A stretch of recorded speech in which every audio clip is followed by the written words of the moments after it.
mokolo lelo tokosolola maimatali Congo, puisque vous allez ya kolanda rendez-vous de chaque jour sur les antennes de Show TV, émission Parlons Congo. Obali kolanda Mikolo Bokanga Pebo Komaete, émission Parlons Congo en direct sur les antennes de Show télévision chaque lundi à 16h10 et la rediffusion à minuit, et chaque mardi à 12h la rediffusion à 22h, mercredi à 14h30 et la rediffusion à minuit, le jeudi et vendredi à 12h la rediffusion à 22h, ainsi que le samedi 15h20 et la rediffusion à minuit. Et nos émissions et vidéos sont dans nos plateformes de réseaux sociaux, YouTube, Facebook, Instagram, TikTok, ainsi que notre compte Twitter. Merci na bakomani banso baloko soutenir biso de l'un de près tozaliwana pona kobeta masolo matali Congo oyo baiki baloko kana ete ekozwa bonsomme iyo. La République démocratique du Congo ne sera jamais balkanisée. Tokobeta masolo matali évaluation il y a ville morte les alaki bongo initié na quelques leaders de l'opposition congolaise. Une réussite, échec, il faut encore revoir balali pongite des actions sur action les 9 bakozala en action, et aussi les 12 bakokende kotika plainte contre Félix Antoine Tshilombo Tshisekedi. En tout cas, la différence avec cette opposition était Tshisekedi asala yango te ya appeler kaka o ali na makasi bokangela ngai mwana wana boya na ye kasi tokanga endeni po yende ozana bokasi.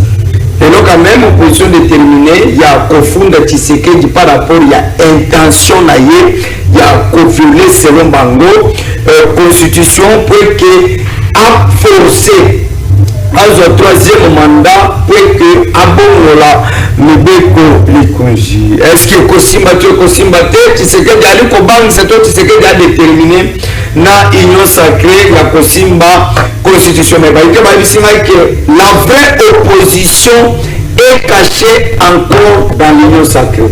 Opposant la seule dans l'union sacrée. Tu découvrir yango. Tu également ma solo matali constitution et Kosimba te gestion il y a ville province de Kinshasa. Est-ce que plainte il y a ma opposant et Koko Manassou que toi cause le contraire. C'est 64. Bako palangana to bako le libérer, mais qui est le leader? Au côté le menacé 64. De l'autre côté, Bandépassé 4 avec Augustin Kabula Tshilumba. AK47, Tambolaki pour la marche pacifique citoyenne. On ne peut pas les prohiber leurs droits constitutionnels, Batamboni, mais ça quel impact. Et aussi, demain, avec Nojek à la tête, Van Walesa, le président ad intérim, il y a un Nojek, Bakotambo la Pebongolobi, Bakolumana siège, Bakokendetino, na palais du peuple pour la Kotalisa, mécontentement na Bango. Van Walesa se déterminer avec l'opposition républicaine, Aliko Bangisato, Van Walesa avec Nojek. Détermination, est-ce que Van Walesa fait peur de est-ce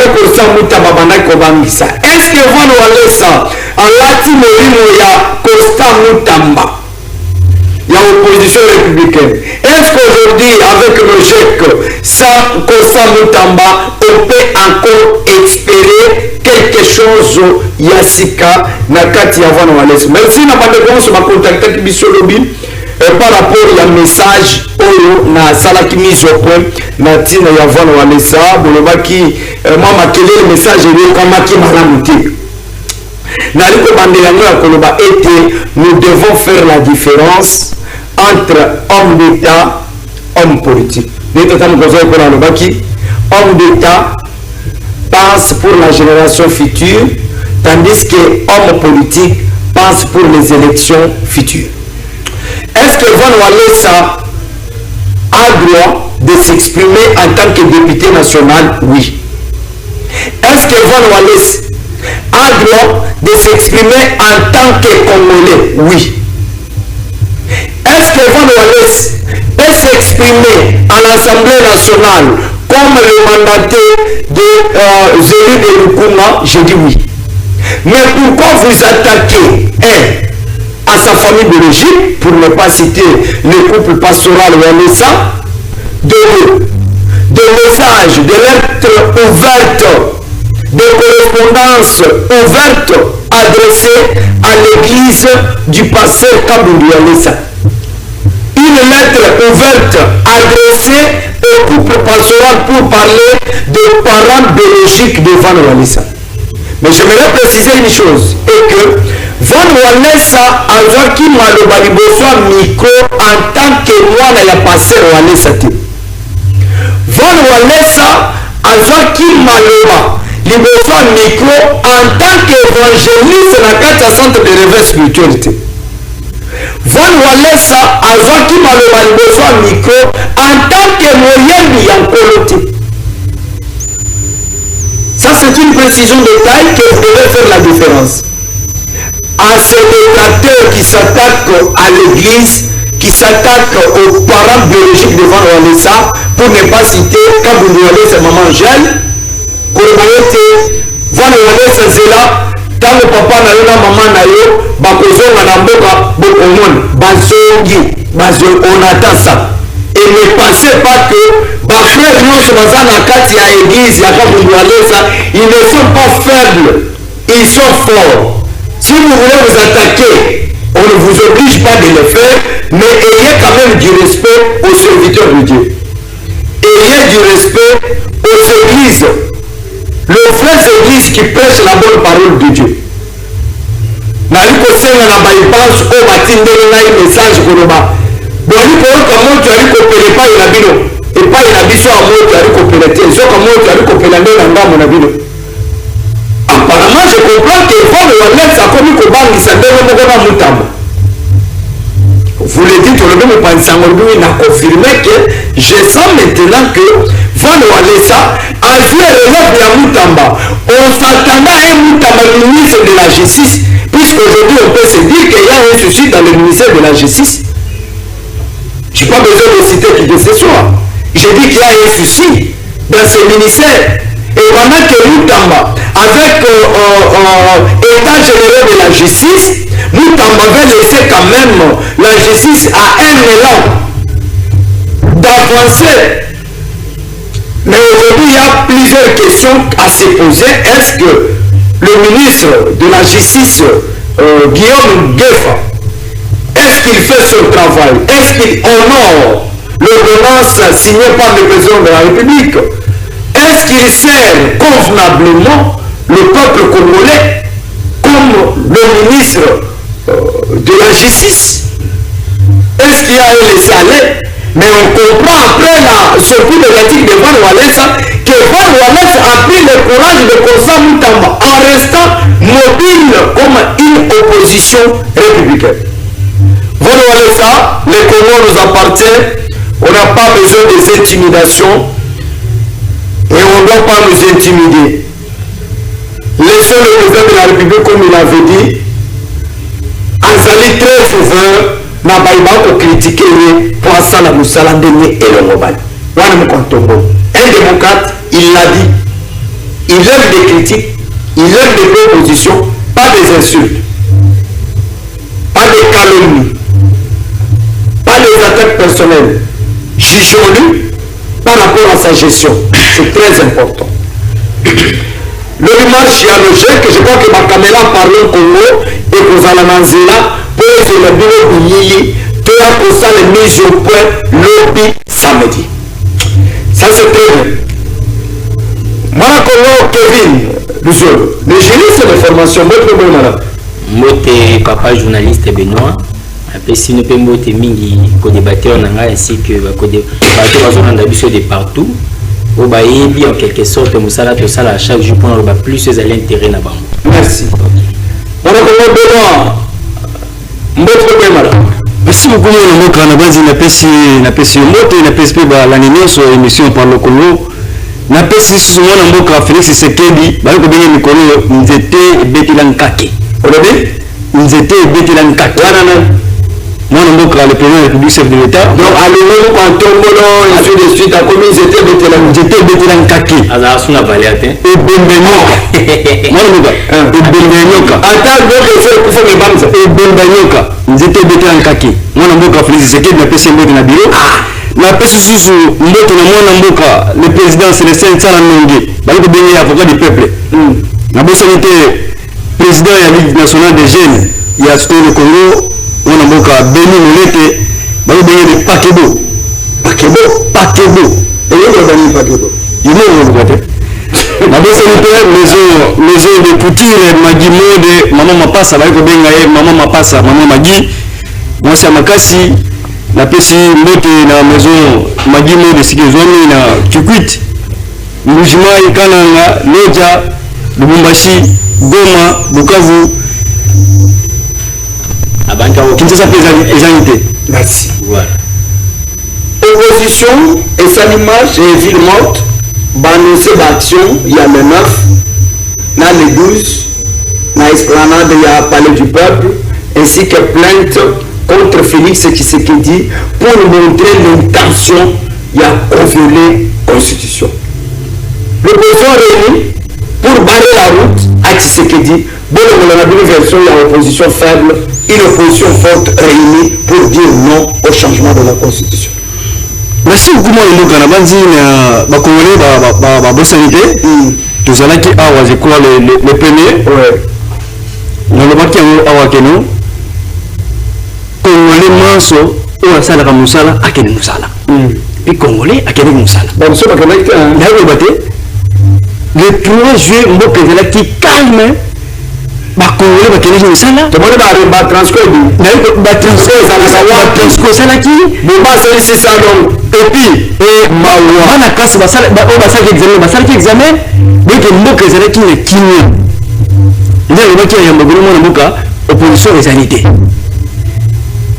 tango ezalaki to bengi ville morte o papa etela ba ko sala mona mboka somona kini ezalaki concept ande moko mais o sikoyo o bande ko ngai faulu basali o na ebite so yo ko be ngoni ville morte de ville la mboka donc eloko moko ezalaki te mona mboka Congolais ezalaki na place na mosala Congolais ngai ezalaki na université kuna ezalaki botango étudiant bayaki ndenge bayaka babangaki te balobi baza na opposition civilisée ke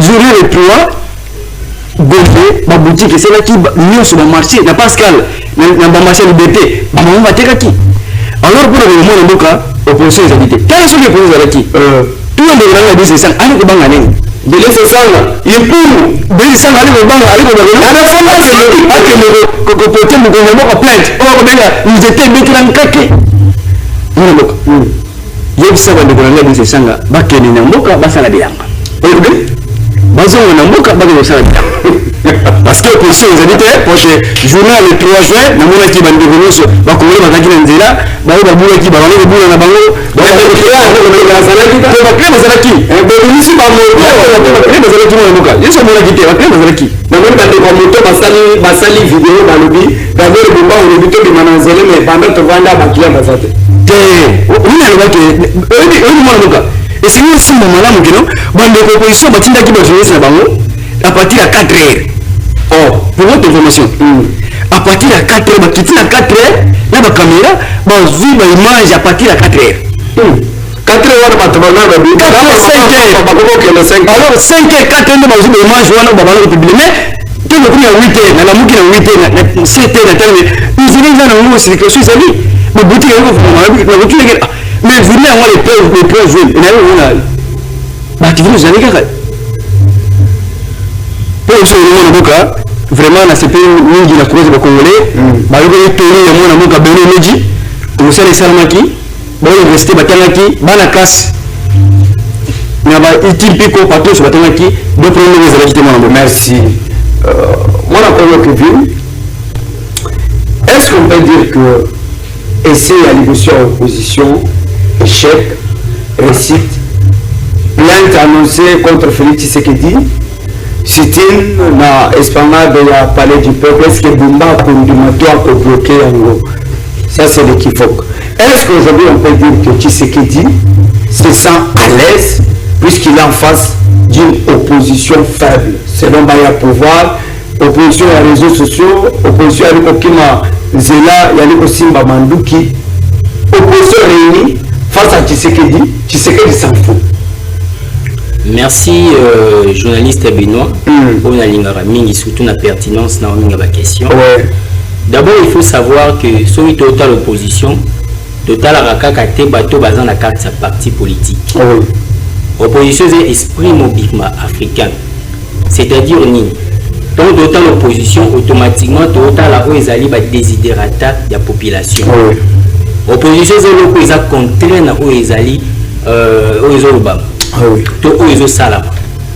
Je pense que par rapport d'abord au que nous a plein de choses à déposer suite à coup d'état à chef de l'État, je pense que coup d'état constitutionnel. Non, ça y est, le côté, papa. Oui, mais c'est les tentatives initiales. Le processus déjà, au la carte parlement, ça montre déjà que ça ne va pas par rapport à cela. Dans ce coup d'état constitutionnel, premièrement, tu as plainte Nabiso par rapport à l'article 4 du code pénal. Tentative pénissable,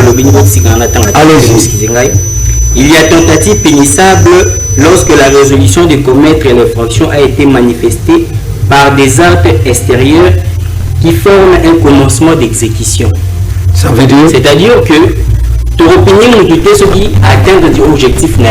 Ton opinion est déjà dans le commencement d'exécution. Processus, il y a vote déjà dans la carte parlement, ils ont démontré déjà commencement d'exécution et la pénissable. Et c'est le qui et ça pénissable. Il y a un toujours déposé ma plainte Nabiso pour démontrer nos âmes mécontents. D'abord, il s'agit d'un coup d'état constitutionnel et une illégitimité totale. Sur c'est par rapport à la ville morte, en tout cas, on a recadré la majorité. Ça fait très mal temps à l'école, l'université, et c'est qui est encore très dangereux. À un journaliste, il a 4 heures. Est-ce qu'il a en mesure de nous citer si les finalistes, les journalistes, manquent à opposition, soi-disant? Les journalistes, ils ont la carte majorité, ni la carte opposition. Non, il y a des journalistes du pouvoir et de l'opposition. Vous ne pouvez pas les interroger. Le rôle des journalistes est indépendance. D'abord, on dit souvent que le journalisme est un pouvoir, quatre pouvoirs. Donc, ce qui veut nécessairement dire que lorsque dit quatre pouvoirs, ils ont démontré une forme d'indépendance. Ah oui. On ne peut pas violer le principe sous sacro-saint de la République. Donc, c'est aujourd'hui que ville morte qui échec total, papa. Moi, je suis à Tchangou. Je vous dis, il n'y avait pas de marche, il y avait des militaires, des policiers. Tchangou, quand des opposants, comment ils allaient jusqu'à limiter. Oh, Bino, Disney Kabouya, avait-il même un montant, ça va gratuitement, un moto gratuitement, il commence à faire des tapages inutiles.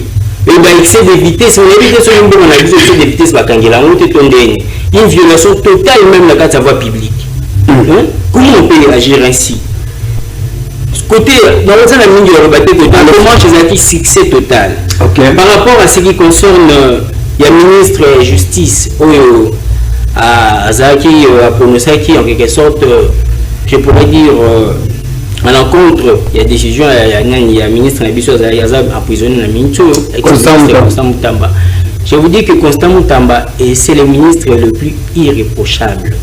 Malgré nous tous en ABR, certainement, mais il est irréprochable en termes de gestion du pouvoir public. Parce que je dis pouvoir public parce que dans le cas de la parquet, parce que le ministre de la Justice a chapeautaka ministère public. Automatiquement, ce que nous même la gestion n'a pas répondre, je dirais même pas. L'état général de la justice. On a réellement que même le ministre de la Justice, il s'est imprégné de la maladie qui souffre la justice. Même le président Yimogo, alors la justice est tellement malade. Et vous pensez réellement que la justice est malade de quoi sanctionner avec beaucoup d'indépendance et d'impartialité? Non. Et ça, le mensonge, ils ont le bulletin. Justice, ils ont politisé pour l'instant. Ah bon? Ils ont politisé. Tel le ministre en fonction a même commettre en déchéance aux acquis, recrutement aux acquis au PJ. eux ça n'est pas constant Moutamba. Ils pensent que les acquis n'ont pas irrégularité. Les guerre d'esprit. Politique et marche à Kabongoté. Politique et marche à Kabongoté. Deux à la paix sérieux tant de tenir ma parole. À Béni, tout le monde, c'est ce qu'il dit. Avant, c'était bêter la caquée. Même si c'était la bêter la caquée, ça a son importance. Parce qu'il y avait ce produit fruité. De telle importance, dans les États-Unis, produit fruit. Il faut être très sérieux. Entre-temps, dans l'université, ça la ville monde, la carte côté là, l'université, le salaire qui est l'université périphérique. Je ne pense pas. Ça va pour Félix, pour majorité, il ça vraiment. Voilà, ça, c'est un député très cohérent, un député, je pourrais dire patriote, moderniste, et je pourrais dire il a été courageux. De dire non. Ce n'est pas facile, de dire non à cette procédure malicieuse, de dire non à cette procédure mafieuse. Les députés représentés qui sont dans le Parlement, ce sont des noms de mafieux. Ça fait très mal comment on a se prononcer par rapport à l'autre esprit moboutiste. C'est qu'on peut comprendre que Fatih le Waza a un moboutiste. Il n'est pas un démocrate. Comment est-ce qu'on est une république Moussoussou? Respectons la constitution telle qu'elle a été prescrite. C'est sacré. Merci. Respectons la constitution comme elle a été prescrite, qu'a dit le juriste Kevin. Est-ce que nous avons besoin pourquoi presse biso na plateau par le Congo disposition légale dans la constitution où ils allaient bloquer le gouvernement en place et puis ça va congolais par réponse à la mitungisi. Merci beaucoup mon amour. Na bandi na réunion zone mon que pas mon na sima pour nous mettre à Bimissi. Juriste de formation. Juriste de formation. Voilà. Juste le bien wa keno ndeko Moutamba zali na ebité mon utilisé en français ya makasi. Ndeko Moutamba soki ke ya zalaki maboko pembe. Ndeko na kolanda yo. Si ndeko Moutamba de justice ni nini malade de. Si ça est kobela. Ya kina kisi kwa wiki sana. Alors, le même justice avec maladie. Même justice avec maladie. Bali kobela mwana mboka Constant Moutamba. Pour le chef Fivao. C'est malade. C'est que une maladie. Bali kobela yé que non, mwana mboka Constant Moutamba, batani ko mwana yo awa. Que non mbemba kena ko tonga kuna, yo po kena ko tonga. C'est que nous avons renseigné. Yaka ko témoigner sur kena ko tonga te, mwana mboka yo kima. C'est fait que dossier Fivao na mbongo oyo yako bina na Fivao, mwana mboka Constant Moutamba ni justice. Bali ko benga ali ko boya koya. Sasa tangu ali ko boya koya, sasa keno maboko na yetu makila. Mwana mboka wana ko solo au allocation, na ko solo au mwana mboka keno. Ville morte des ala quitté. Ville morte des ala quitté mwana mboka. C'est qui échec total. On a des compositions, bâtiment de c'est bon, bâtiment, 4 3 heures, ma caméra de manger, va le ville monter. C'est un journaliste et mon opposition. C'est le plan. Ville monter, elle a quitté. À partir de 7 heures, bah, nous, tu connais, nous là, au moins, qui va dans la classe. Bon, maman, va le côté Canabango, maman, pas, va le côté Canabango. Donc, ville monter, elle a quitté. Moi, on a cité, moi, le mot, on a une chose, c'est que non. Mais avec ça, qui est en moi, opposition, on a beaucoup de. Ah bon? Vous êtes. Bah ça là qui est rive gauche. Au moins en boca. On a vu sur 11 rue. Jamal Kaboul. Ah ça qui est rive gauche. Ah. Bah la moitié. Parce que rive gauche. Bah ça là 664. Mais le 664 et nous couvre le 664 le pot. Et nous couvre pas monter. On a 664. Tu veux ça là la chef là. Là il se fait 664.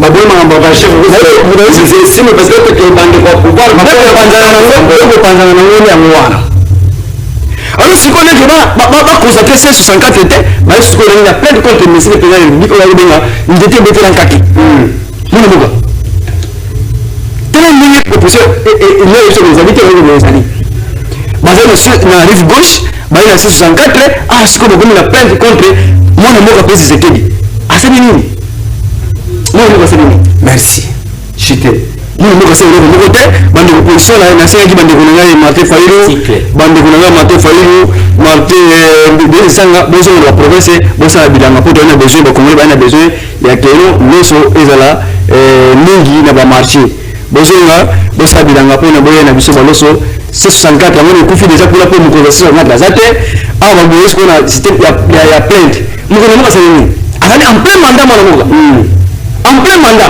l'intention na yeye na ko bazaki na rive gauche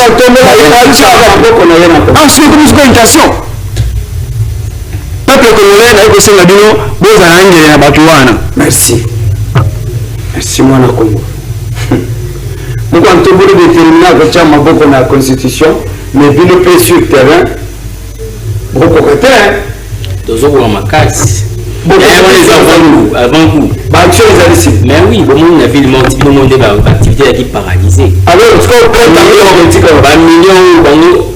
bamillion oyo bango balobaki oyebimaka chaque jour est-ce que ezalaki bon te c'était paralysé parce que omoni ville morte eza marche te ville morte eza te kotrouble paisibilité ya bato na circulation ville morte eza ke tokosala baactivité te c'est ça nakona motambola na ngai mpe mais activité eza paralysée ezala public privé c'est ça la ville morte et ça fait très mal ntango azongisango ndeko na moke azofinga ndeko Denis Esanga na Martin Fayulu bazonga ce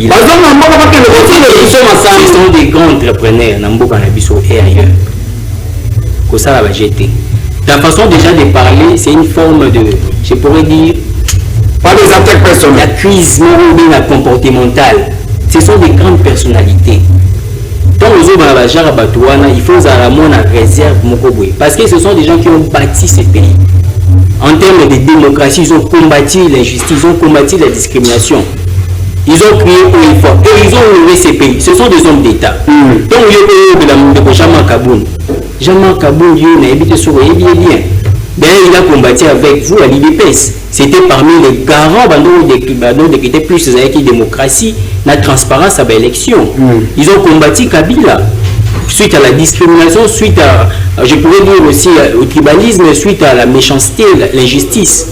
Alors que tout le monde a dit que même siège naïe, de sécurité, la police, l'armée, vous avez peur de quoi? Maîtrisez-vous quand même.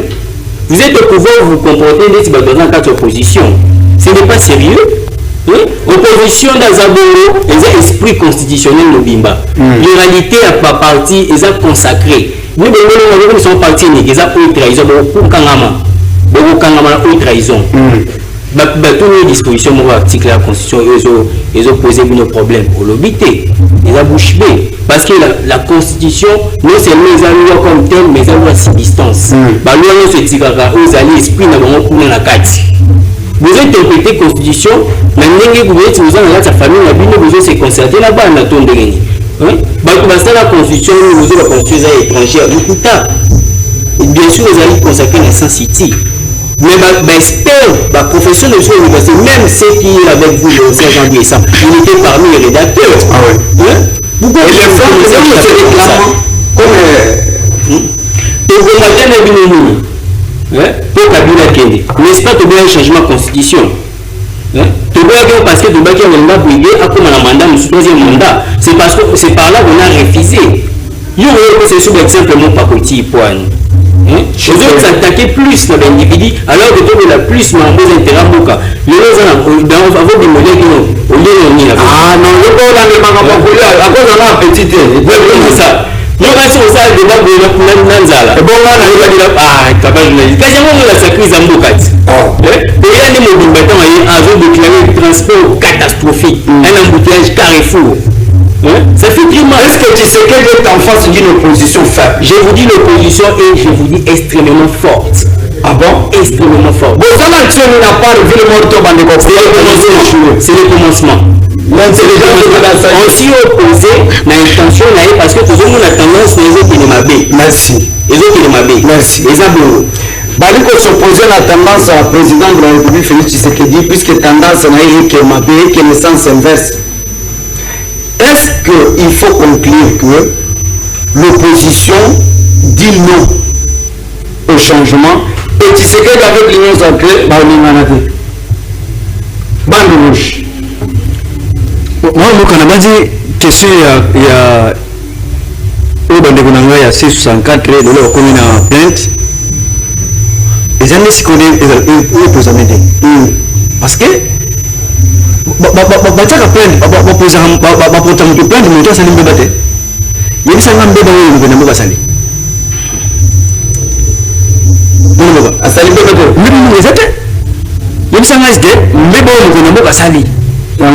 ndebo moko mokono basali azate mokono bazali en plein mandat na ye ndenge peuple voté qui est mandat ya 5 ans mokono bazali en plein mandat. Il faut aller à moitié monde suka bande kona ngai oyo ya plainte na yo senga bango keno basali ville monte le 3 juin échec basali 664 kode mokonzi yango mpe aza te ti sikoyo kuna midolali bazali sikoyo babandaki na rive gauche échec lelo baye na plainte mwana mboka na ye koyebi soki no mokonzi yango azali en plein mandat eza eloko mo mokonzi yango abouge te okanga ye to te nani kokanga ye moto aza en plein mandat. Donc, dans un plein mandat, en plein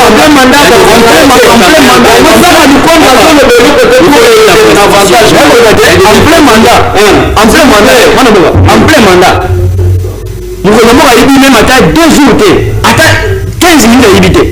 En plein mandat. Mais l'opposition, qui aussi 64, qui na plainte. Il y a des bazali, peuple non, sous celui de, la position de côté. Et c'est l'image qui arrive gauche et ndeko kabou salaki baboti 664 baboti no plainte donc dans la position de côté moi dans la calme même qu'on a un plein mandat nous avons dit et de côté mon merci on va déposer plainte nous opposition politique au mouvement c'est la calme mais oui de Kolobi Fachi Boto ayebi na ta quitter merci il y a constitution qui devant le Kimia. Vous regardez 2028, ce qu'on dit ma dialogue, la élection, beaucoup de course, à Oumisselbino de faire. D'abord, il faut savoir que Azo ça pléonasme. C'est comme si Azo rencontrait la rédaction, ça l'a dit déjà, ça se répète ça tout le temps. Donc, on a bien un pléonasme. Justement, mon cher Olobi, que Facha ça les coups d'état mort constitutionnel, mais tentation naïe. Intention naïe, et ça punissable. Il y a sur l'article 4 du code pénal. Tentative de vol. Il y a sur tentative punissable dans le commencement d'exécution, ils avaient sanctionné dans le droit pénal. Le droit pénal est d'interprétation stricte. Moi, je parle avec de base à l'appui, avec des substances. On ne vient pas là pour faire le louage de Tshisekedi. On voit ces méfaits en live. Hein? Même un président de la République qui défend par exemple, toujours en mois 6 mois, la rétrocommission. On a droit à un enregistrement sans cause. C'est pas ça. Est-ce qu'on doit défendre tel l'engagement enfanté avant enfant? S'il vous plaît. N'allez pas des qualificatifs. Hein? Ça fait très mal. Non, n'allez pas des qualificatifs. Les autorités. Je respecte les autorités. Ah, oui. Mais lorsqu'un président de la République se permet de dire que les corps et ça marabongo, ça fait très mal. Bon, on se demande la trésor publique pour l'activité qui gagne. Il faut zonga pour la traçabilité. Le souverain pourrait faire des gens qui vont appeler ça la qui et te ça la nuit. C'est ça l'importance de la sérénité du pouvoir. Merci. C'est ça la sérénité. Merci. C'est un pléonasme. Et surtout plus dans le de la Macambotali, cas de l'opposition. Papa, opposition c'est esprit constitutionnel. Et puis on a été surtout automatiquement comme la carte à la dictature, même au temps de Mobutu, on a une partie unique. Nous ne sommes pas avec de parti unique. Nous avons un pluralisme politique. Nous avons la partie de nous automatiquement démocratie, la coalition nationale. Et la question de la partie annexe au Pandi, deux ans contre le pouvoir à place. Non, deux ans contre aussi besoin d'agir l'intérêt supérieur à la population. Merci. Ceux qui ont besoin d'agir l'intérêt à la population, deux ans. Merci. Et c'est exemple le président Lola. Le président Lola préside. On va faire pour réclamer Yazoula. malgré mandat mais il déjà folklore, mais il fallait dire parce qu'il était un président tellement précieux. Merci. Conforcer pouvoir les Nzambe. Merci. Conforcer pouvoir les Nzambe no po bande ko pouvoir botika continuer devant Wallace. Azapesha na mana makira. Voilà. Une intimidation bongo. Autre ya ko beta bandini ya papa na bio to zela papa na bango. Et puis ba jeune wana dans on a tali vidéo. Ba ko baki yo fana Wallace zela tango papa na yo na mama na yo bakoya okomona. Et puis dans les autres la corpulence munene ya mfano Wallace na mama so ba ko yoba. Et ce qui va tellement mon ali matanga. Exactement, il était papa journaliste. Matanga. Le pasteur na bango mo ba Philadelphie. Et puis azano n'allez pas Roland dans le c'est un serviteur de Dieu. Ça fait c'est vrai. Non. N'allez la kaba tout à basala en coloté. Puisque mon colfièvre commande. Mais bango ne bazo provoquer un chinois hémorragie ou les autres provoqué par la bango. Et vous avez bien sûr dans la majorité. Ils ont été combattant la force du pouvoir bazo qui bisamo. Pour l'autorité spirituelle de l'église mouna ou Philadelphie. Parce que l'héritage non c'est un tant que vous allez pouvoir bien vous pas bénéficiaire. Donc on dit que ça la rétro pédalage. Et puis ma gang ici déjà là j'ai fait aliasa mutakuna. Et puis na mon c'est pas ça le favoritisme. Et j'ai vu quelqu'un qui n'est pas ça, on gère pas l'état. J'ai vu un jeune qui a écrit la page na lobby il faut que l'identité la vanne ou Wallace était transamwana na kabundu. Voilà. Voilà. Un mboka ya ndeni ça veut dire que Van en tant que député national a pu mettre un peu différemment dans votre société. Voilà. Donc Van Wallace ne peut pas dire non. Na eloko nyazo wana ke aliko sepela na yambote. Alors, à un certain moment, on se pose une question de savoir si nous sommes des Congolais conscients ou des Congolais inconscients. Quelqu'un qui a un mandat du peuple, qui n'a pas un mandat de son père ou de sa mère, qui n'a pas un mandat de l'église de sa religion. Voilà. Quelqu'un qui a un mandat du peuple, du maire. Pas dans le coup, on va dire que Van Wallace qui doit représenter Bichot l'Assemblée nationale. Van Wallace qui est né au Bichot. Et l'omina Mounoko, n'a pas opinion sur Van Wallace. Mais malheureusement, il y a une hiérarchie. Puisqu'il joue l'intérim de mettre Constant Moutamba, qui est aux arrêts. Alors il faut vous poser la question de savoir est-ce que Makambo Van Wallace a lobby et vous dites à l'Iboumouna Yitu et Salim Malobako et Yebisa Yende pas et Moutamba le Babouye. Ou soit, vous allez na compte avant de n'avoir un tellement qu'il y a la Kibino Zen, le mot que vous avez l'émission Parlons Congo de 10 jours. Il y a des députés improductifs, Banda Vandi Kuna, attaque au Falilobo, puisqu'en zone banque, tu peux comprendre le débat et ma conjuguer vers le côté. Député Bosson. Tellement que les gens qui n'en sera massif, tant que tout le monde va laisser un peu de Bosson, ailleurs, mina nous aime déjà. Congo, Boka, le Bola, Nene, Mamana, Parlons Congo, puisque les gens ont courage pour le Bosson, Batukulubate. Et vous dites que c'est là où vous avez vous avez le soutien de la population congolaise en tant que député national, soit comme tel, ne cédez pas aux intimidations. C'est que tu trouves que ça ne vous plaît pas, vous en avez le droit. Maintenant, parce que vous pouvez critiquer, vous pouvez critiquer. Maintenant, vous pouvez soutenir, vous pouvez soutenir. On ne doit pas nous intimider. Pourquoi la Mabichou, l'Assemblée nationale là, j'aurais appris que dans la Mabichou, dans la nationalité douteuse. Voilà. Bah, nous va changer déjà nationalité. Quand vous posez l'école, contrôler l'union sacrée. L'union sacrée va continuer à l'Iboulou prochainement. Et ça n'a pas fait opposant à Batamikouna sur ma caméra. Bakoye pendant 2027. Nous les ressortissants de Vike. Et je crains que nous, quand on se retrouve là au 17 Kabouya. Je crains que les gens vont attaquer Van Wallace, puisqu'il l'a dit devant la caméra. Mais dans l'union sacrée, ça se dit derrière les caméras. Moi, dans le micro, la bande de l'union sacrée, oh, et par exemple, la présidente de l'union sacrée, par exemple, pour le bâtir, quand on va à l'école, quoi il y a ça, mon mec? Bâtiment, c'est la présidente de l'union sacrée. Tout dans le micro, va se prononcer tout autour de la changement de modification de la constitution. Tu connais qui est opposant qui ne l'est pas. défi. N'a lancé défi na Union Sacrée puisque plusieurs se sont attaqués na Van Walesa. Tout en avant micro qui se prononce autour du changement ou modification de la constitution. Toko Kangani. Toko Kangama opposant na Union Sacrée. On ne doit pas vous aider à des intimidations comme ce leader. Van Walesa qui est comme tel. Qui est vous en avez droit. Vous êtes un jeune, vous avez attaqué le jeune. Jeune a intimidé jeune, monsieur. Attends, tu connais l'église à papa. Il y a un Bible. Acharnement. Ma coffre va tenir ma veste, on va s'inventer. On pose la cour. On va l'utiliser. Il y a que le baqueté, non. Moi, la Congo. La gestion de la ville de Kinshasa m'a tenu que je m'attaque à Daniel Bumba pendant qu'il est le meilleur gouverneur. Est-ce que l'autre Kourbake, UDPS Tshisekedi, n'avait que notre candidat meilleur que Daniel Bumba? Vu la gestion de la ville de Kinshasa, disons oui que Daniel Bumba a dit qu'à la gouverneur. 2 minutes. Moi, je suis un peu de série, comme on a évité. Je suis un programme de Van Walesa. Pour la moitié, tout à l'heure, il y a un projet de Koufi. Oh, projet de Koufi. Il y a un qui va se la guider, il y a un qui est Moutamba. Il y a un qui est. Oh, bah, des enfants Moutamba. Bah, du soutien Moutamba, nous sommes des. S'il vous plaît, vous n'avez pas aussi la publicité, il y a pas de publicité.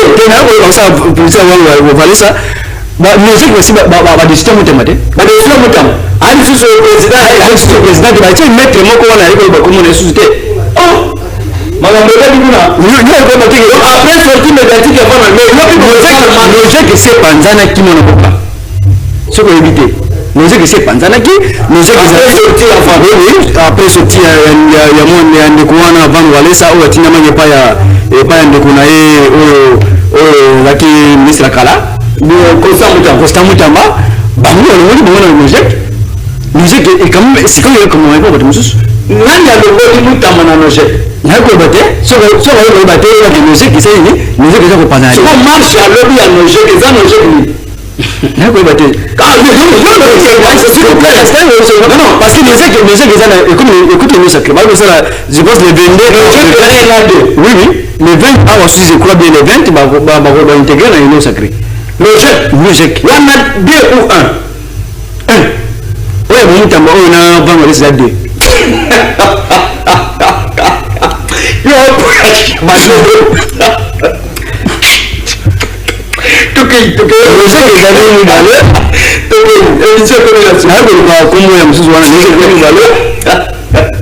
Pardon, logique 1, on entrer dans logique 1, on entrer officiellement dans l'union sacrée. Logique 2, Van Walesa na constant Moutamba na Van Walesa on so ba militaire makabeli pe bakabeli balongoli nde balongoli mwana mboka Moutamba nde mwana mboka Moutamba bendi sikoyo mwana wana oyo ndeko pa mwana wana honorable Van Walesa basali clique na bango mibale oyo bango mibale oyo ezali ko violer même ba texte ya mboka na biso parce que ndeko Moutamba azali dossier faut que anima dossier na ye alors abengi honorable Van pour basala logique 2 vous avez information tout le monde information c'est clair ok j'étais là je suis qui ça on a bandi au soulever de la constitution on a bandi constitution ndenge ndeko lobaki le Lumumba alobaki 2 mots on va aller avant kufa le Lumumba alobaki que la vacation du Congo, c'est de demain. Et puis, moi, il y a des choses que non. L'histoire, il y a Congo. Et c'est qu'il comme on ne peut pas congolais dans le Congo. Ah oui. Demain, le monde, le bâti, il y a un. La vacation du Congo, c'est demain. Demain, moi, il va y aller. C'est demain. C'est demain, il y a un profit de demain, de l'été. Mais il y a un profit de c'est un millier. Moi, Lumumba a prophétisé qui m'a révélé. babakantion du Congo et puis na histoire ya Congo mwana mboka constitution ça na ngo même ne croyez ndenga za wana iko eba constitution na biso basala ke na Saint-City oyo mungu alobiki histoire ya Congo faut qu'on Congo tant mwana mboka on a kobenga nzete betela nkate wana nani Félix Tshisekedi avili kanzikelo biso bana mboka tosangana tozala longo milongo moko boto changer constitution na biso bandeko wana bandeko Fayulu bandeko nani batena ngambo oyo ya Rwanda ali komisa biso po batena likambo wana yani c'est nimba alobaki yango bombala rapidement dans 30 secondes je suis Kinshasa mwana mboka na banzi topesi tete ekolo mbote merci ndenge premier ndeko le général Kassom Kabila Kassom national assainissement pour monter l'assainissement mais encore à Québec 12 ans topesi mwana mokonzi mboka matondi ndenge ya poni mwana mboka Jean-Pierre Kassom alors Kinshasa ali kokoma pepe nilo bana suka rapidement je serai pas revenir nilo bana ya suka yali ke mwana mboka na yiko senga ba opposition odo benga opposition ya pété baza la calme babanaki na C64 ndio comme na plainte mwana mboka Félix Tshisekedi ayana calme ali en plein mandat baza la calme dans la province baza la bilanga.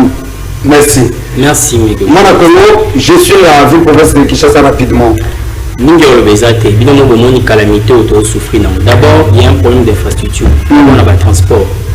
Récemment, le président de la République a dit Nanjili, la mobilité pose problème. La réalité, les aïeux sur construction commune de Nanjili, c'était catastrophique l'infrastructure. Baroute et qui délabré. Il était très fâché. Justement pour dire que il n'y a pas de sérieux bateau pour gérer Mboka. Même Daniel Lumba est invisible. Parce qu'on a un mécanisme, nous tombe dans le débat général ou un assainissement.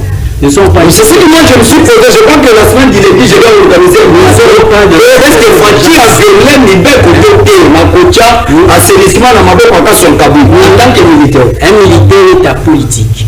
Au repos, on a des pôles qui crioté par les civils. Pour chasser le bande. Le mécanisme est nous construit des années pour évacuer la salitoire. L'autre, ça va poubelle, tout ça pardonne à la bouteille.